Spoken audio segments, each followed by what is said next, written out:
কোনো ঝামেলা চাই না।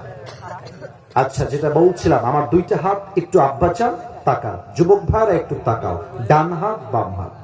আমি যেই দিকে ইঙ্গিত করব সেই দিকে আপনাদের চোখটা ঘুরবে, জাস্ট টু এক্সপ্লেইন দ্য হাদিস প্র্যাকটিক্যালি।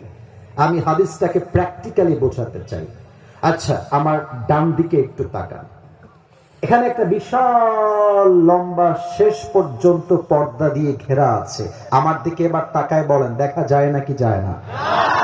এটা কোনো পর্দা নয়, এইটাকে আমি আসিফ হুজুর নাম দিলাম 1 নাম্বার দেয়াল। বাম দিকে তাকান, এখানেও কি দেয়াল আছে না নাই? পেছন দিকে আমার তাকান, এই পেছনেও একটা দেয়াল আছে না নাই? আপনারা খেয়াল করেছেন কিনা আমি জানি না, আমাকে কিন্তু এই সাইড দিয়ে ঢোকানো হয় নাই, আমাকে একদম এই পাশ দিয়ে নিয়ে আসা হয়েছে। যুবকরা যে কি করে আমার সাথে আমি বলতে পারবো না। গাইবান্ধার মাহফিলের আমাকে ধাক্কা দিয়ে মাটিতে শুয়াই দিয়েছে, আমি শুয়ে আছি, শুয়ে থেকেই সেলফি তুলতেছি। এটা হচ্ছে গাইবান্ধার অবস্থা। তো আমি যেটা হাদিস বলতে চাচ্ছিলাম, মদিনা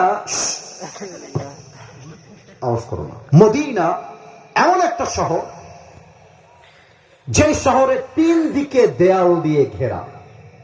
কেউ যদি মদিনায় আসতে চায়, একটা রাস্তায় খোলা, ওই রাস্তা দিয়ে আসতে হয়। উহুদের যুদ্ধের পরে, বদরের যুদ্ধের পরে আল্লাহ রাব্বুল আলামিন মুসলমানদেরকে এক বিজয় দিলেন, মারাত্মক বিজয়। এমন একটা বিজয় মনে হচ্ছে পুরো বিশ্বে ইসলামের পতাকা উড়বে। কিন্তু গাইবান্ধাবাসী আর বিশ্বাস কি আমি বলে দেই, আমার বিশ্বাস হলো আগামীতে কালেমার পতাকা জাস্ট বাংলাদেশের সংসদে নয়, আগামীতে কালেমার পতাকা ইনশাআল্লাহ আমেরিকার হোয়াইট হাউসেও পৌঁছায় যাবে। কোন একদিন এদেশের আকাশে কালেমার পতাকা দুলবে,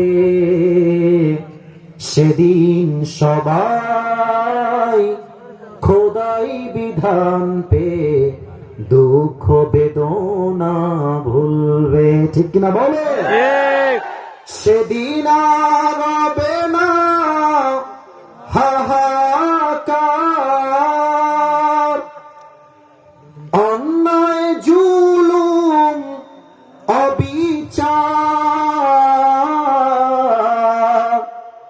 থাকবে না অনাচার দুর্নীতি কদাচার।